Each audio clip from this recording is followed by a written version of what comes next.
There comes a time in every airsofter's life where they reach a point where they have too much airsoft gear and they need to sell some of it off. Whether you want to regain some of the money that you spent on a bottomless money pit that is airsoft, or your mom's yelling at you to clean up your room. Today we're going to be going over some of my personal favorite ways to sell your excess airsoft gear. What's up, airsofters? My name is Lane and welcome to the Baby Warrior. We're here to help you have a better time both on and off the airsofting field. And if you enjoy videos like this, I'd love to have you join our community by hitting the subscribe button down below. And while you're down there, make sure to hit the bell icon next to it, for updates when we post new videos every Tuesday and Friday here on the channel. Now, the first one that I want to talk about has been very popular for a long amount of time.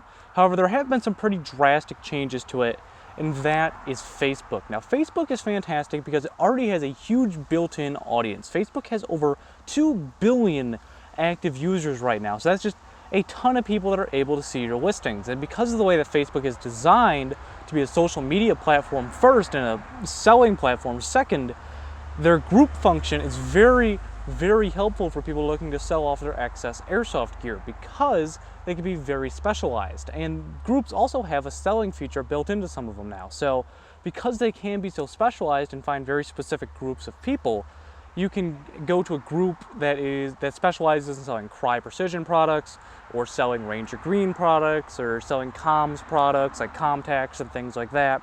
And you may have noticed that I didn't mention any airsofting gear or anything like that. And that is one of the main downfalls of selling on Facebook, is that they are very restrictive on selling things for airsoft guns and real firearms. And I know this is a kind of controversial subject because you get a lot of those people that say, well, it's my right to sell airsoft guns and firearm parts wherever I so please. However, Facebook is a private company. It's a private service that you don't pay for, and using Facebook isn't a right. So they can take their rights to make sure that you don't sell those kind of products on their website. And they do have a valid reason other than they hate the Second Amendment or anything like that. The reason why Facebook doesn't do that is because if someone sells something that is illegal, or they illegally transfer something like a firearm, like selling firearms over Facebook, or selling airsoft guns to places in the world where they're not allowed, Facebook's in a pretty interesting legal standpoint, and they're going to get in trouble with the government. So that's why Facebook does it. I know a lot of people don't really get why Facebook does it. They think that it's just like the left-leaning people are saying, oh, no more guns or anything like that. It's more because Facebook doesn't want to get in trouble for what people are doing on their website. They don't want illegal things happening because of their website, and that's why it's like that. So for selling airsoft guns, Facebook isn't exactly the best place to do it. But however, if you're selling kit or things like that, it's a very nice place to do it because, again, you can be so specialized. So pretty much anything that doesn't involve your guns or accessories for them, Facebook is great. And some people do try to get around that, and they're in some kind of sketchy groups, which isn't my particular cup of tea. However, for gear, I find that Facebook is great because it quickly allows me to find people, not only people that are my friends, people that aren't my friends because of the group system, and allows people to find what they're interested in. So if I have what they're interested in, like if I'm selling something, like right now I'm selling a Cry shirt, I'm able to target people who are already looking for Cry shirts by posting in the Cry Precision owner group. So Facebook is great for finding a highly specialized group of people. So if you're like in the impressionist community or things like that, it's very great. However, there are some general groups like the Airsoft classifieds and the gear classified groups which work as well. So that's personally why I like Facebook for gear. Now, another thing I want to talk about for selling your airsofting equipment online, well, actually this one isn't going to be online. This is going to be the one that isn't online, is swap meets. Now, swap meets have become very popular in the last year or two or so, being hosted by fields. You have places like, just to name a few, D14, Oregon Airsoft Arena, Strike Force Sports, Rochester Airsoft, I believe Zulu 24 did them. I mean, there are plenty of people doing them, but I obviously can't go to every field in the country. So swap meets are great for both the player and for the field management as well. Now, they're great for the player because obviously you can sell off your excess equipment or you can buy new equipment. And they're great for the field management because they make a little bit of money off it. Now, they don't make like a commission or anything, but if you charge 10 bucks for a table, they just made 10 bucks off that. And I know a lot of these places, what they'll do is they'll open up a little early, particularly like CQB arenas. So from like 10 to 2, there's a swap meet. And then from like 2:30 to whenever they close, they actually host games. And that's great. And I really like going to these sorts of events because I've always found that buying airsoft guns online secondhand can be kind of sketchy because you don't get to actually see it or feel it or anything like that. And there might be some problems. I mean, sure, you can ask for a shooting test. However, at least for me, it's one of those things that I have to see in person unless I'm buying it from a retailer. And there's a reason for that, which I'll tell you in our next example. But when you go to one of these swap meets, you can see what you're buying in person and you can make sure that it's right for you. Like, I know that there's some guns that I've wanted, and just as an example, I've been able to hold it because I met someone who owns it, and then it just wasn't for me. Like, there's guns that I thought were too heavy or too long for my personal build. So being able to do that, and also being able to make sure that it shoots and it functions and there's not going to be any problems when you buy it, that is fantastic, and it really gives you more purchasing power, and it makes you feel more at ease with your purchases when you're buying things second-handed. So I really like these swap meets. I think they're a great idea, again, for both players and the business owners. And if you have a local field that you think that this could do great at, mention it to the management. I mean, the worst they're going to say is no, and I mean, it could be a great thing. And another thing about it, which I forgot to mention, the advantages for the field owners, is they bring a lot of people. I mean, there's fields that I've been to where they don't really pull out many people, maybe like 10v10 for a game, but then you do a swap meet and they have like 100 people. It's crazy. And I mean, it can really be a great way for field management to get a lot of people there, and they can make a little bit extra money. I mean, even if they do discounted entry to play the game, that gets a lot of people talking about and going to their field. So I think that these swap meets are a fantastic idea for both the player and the field itself.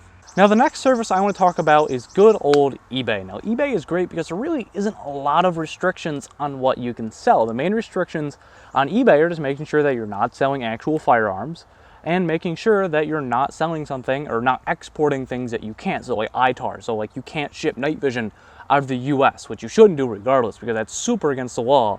And the government's not gonna allow the, oh, I didn't know excuse. You're gonna get in a lot of trouble for that. So eBay is great because you can post a lot of things on it, and there really isn't any exclusions like on Facebook. Like on Facebook, again, you can't really sell guns because you get in trouble, but you can sell airsoft guns on eBay relatively easy. Now, again, you can really customize towards what you're looking for. Someone who's sold on eBay a lot in the past, you can narrow it down. Now, I mostly sell kit on eBay, so I narrow it down, for example, to Militaria 2001 to present original kit. And then people can find that specific gear, or I can find that specific gear. You have your seller page, so people can see more stuff that you're selling, so you can possibly make double sales, or more sales, excuse me. I just kind of lost my train of thought. But eBay is fantastic. Now, there are some drawbacks, though. And the main one is eBay charges fees. Now, Facebook doesn't charge a fee, and obviously going to your local airsoft arena doesn't set up a fee except for like maybe setting up a table, but eBay takes fees out of your sale. I believe beyond PayPal fees, I think it's 9%. I could be wrong about that, but as someone who sold on eBay before, they do take a little bit out, and they can take more out. Like if you want if you want your title in bold, or you want more than 12 photos, they can take money. However, eBay is really great because, again, it has that huge built-in audience, not quite as big as Facebook. However, the audience that eBay already has is there to buy. I mean, eBay isn't a social media, so eBay is great because the people that are there already want to buy things, and because it can be so categorized, they're already wanting to buy what you're putting up there to sell. Now, it can be kind of a pain if you're looking to sell a lot of items because you have to do a title, description, photos, shipping, blah, blah, blah. So it really gets kind of time consuming if you're listing a lot of items over and over. And eventually you just kind of get into the rhythm of it, unlike Facebook where you can just have like a big list of everything that you're selling with prices. But eBay can be a fantastic service. And the other thing about eBay is eBay takes payments through PayPal, which I'm going to talk about more at the end of the video. However, eBay has fantastic return policies for buyers. And what this is going to ensure you, and this is something that actually happened to myself, is that if the product is broken or not as described, you're going to be able to get your money back. And I know we're talking about selling, but I want to talk about buying for a minute with eBay. Now, a couple of months ago, I bought a Classic Army MP5. I kind of had this craving, I guess you could say, for an MP5 SD.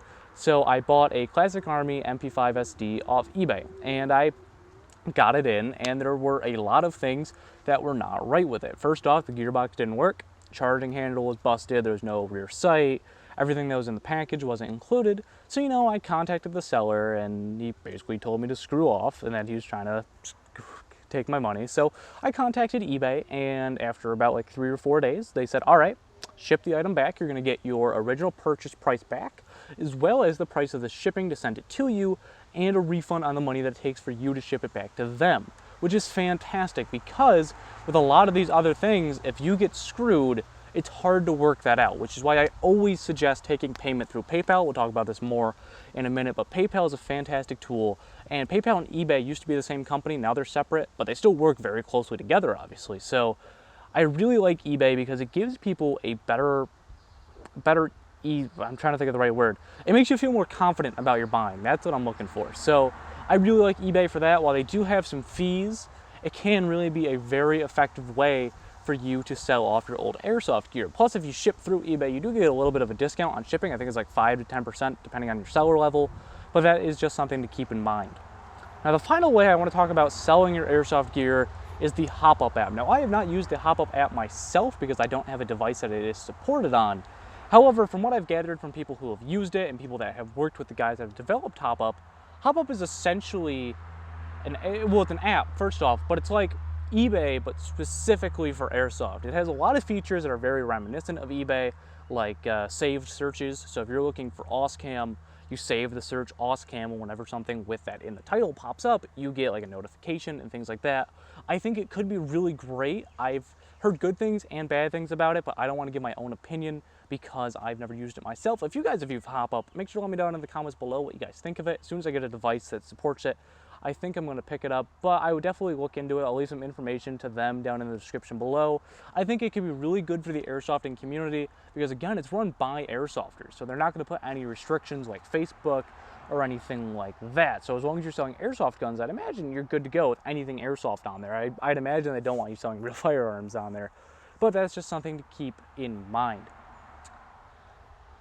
So finally, I want to talk about payments and PayPal because I have a lot of people I know a lot of people, I should say, that get into buying things and selling things online, especially with Facebook, and they're not really sure how to take payments. I mean, I've had people ask me when I'm selling, hey, do you take money orders? Do you take cash in the mail? And my answer is always no. PayPal is a fantastic tool. It's free. Now, you do have to be 18 to go through PayPal. They do require some kind of sensitive information. However, I think that PayPal is more secure than my actual bank. PayPal is a great way to take and accept payments from people, or to give and accept payments from people, I should say. They do take a percentage. I think it's 3.9%. It might be 4%. But it's a great it's a great security feature. You can get your money back easily. Their claims department works with you pretty well. So if someone tries to screw you over, you can talk to PayPal and they'll give you your money back. It's unlike dealing with like a credit card company or anything like that, because I've been screwed over by actual companies and my credit card company just hasn't helped me out in the way that PayPal does. PayPal has a very responsive service department because they really want people to feel safe when they're using their payment method. I don't know if you've ever seen the commercials, PayPal is the new money, but PayPal really is fantastic. I've been using it for years now, so I'd highly suggest that if you don't have a PayPal account, go sign up for one. It's just the easiest way to take payments. You don't have to wait for a money order to come in the mail, and it solves a lot of issues that come out through other payment methods. Like I've heard people, well, oh, I'm going to send you this money order, but you have to ship it on this date or blah, blah, blah. You just get the money from PayPal. You put a tracking number on there. When it ships, you can actually ship straight through PayPal and they give you a discount similar to eBay. I think that PayPal is a great service and I can't say enough nice things about it. But that's going to do it for this video where I talk about some of my personal favorite ways to sell off some of your excess airsofting gear. If there's other ways that you guys like to sell off your gear, make sure to let me know down in the comments below. I'd love to hear what you guys do. Hopefully to help me clear out my own gear closet because I have a lot of stuff I've been selling off recently. But that is going to do it for this video. Again, if this was your first time here and you enjoyed the content that we had today, I'd love to have you join our community by hitting the subscribe button, and also make sure to hit the bell icon next to it for updates when we post new videos every Tuesday and Friday here on the channel. If you haven't already, make sure to follow me on social media. Links will be down in the description below for Facebook, Instagram, and Twitter. I'd love to have you join me there. We do a little bit different content than what I do here on Facebook, kind of some sneak peek stuff as well and some behind the scenes sort of thing. But this has been Lane from the BB Warrior talking about my favorite ways to sell some of my excess airsofting gear secondhand, and I will see you all next time.